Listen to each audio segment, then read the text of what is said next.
የአዲስ አበባ ስታዲየም የፊፋን እውቅና አገኘም። በመዲናዋ ግንባታው በመፋጠን ላይ የሚገኘው የሀገሪቱ ግዙፍ ስታዲየም የመጫወቻ ሜዳው የፊፋን ዓለም አቀፍ ጥራትና እውቅና ማግኘቱን የባህልና ስፖርት ሚኒስቴር ዛሬ አስታውቋል።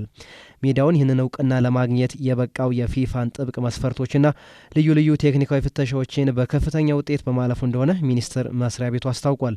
በተጨማሪም የፊፋ ባለሙያዎች በሜዳው ላይ ባደረጉት ምርመራ ሳሩ በማንኛውም የአየር ሁኔታ በተለይም በከባድ ዝናብ ወቅት ውሃውን የማስረግና የማፋሰስ ብቃቱ እጅግ አስተማማኝ መሆኑን አረጋግጠዋል።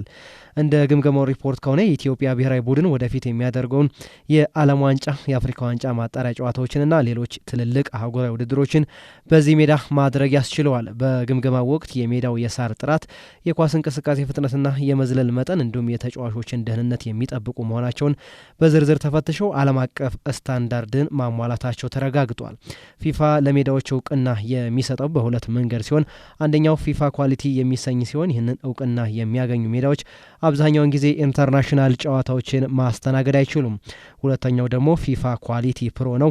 ይህ የፊፋ ከፍተኛ ስታንዳርድ ሲሆን ይህንን እውቅና የሚያገኙ ሜዳዎች የትኛውንም ኢንተርናሽናል ጨዋታዎች ማከናወን ይችላሉ። የአዲስ አበባ ስታዲየም የመጫወቻ ሜዳ አሁን በፊፋ የተሰጠው እውቅና ፊፋ ኳሊቲ የሚሰኝ ሲሆን ይህ ማለት ደግሞ በቀጣይ ኢንተርናሽናል ጨዋታዎችን ለማስተናገድ ዋስትና ላይሰጥ ይችላል የሚለው ጉዳይ አሳሳቢ ሆኗል። ግዙፉ የአዲስ አበባ ስታዲየም ከእግር ኳስ ሜዳ በተጨማሪ አትሌቲክስና ለሌሎች የስፖርት አይነቶች የሚሆኑ ሜዳዎችን የያዘ ሲሆን ግንባታው ሙሉ ለሙሉ ሲጠናቀቅ በወንበር ከ60 ሺህ በላይ ተመልካቾች የመያዝ አቅም እንደሚኖረው ይጠበቃል።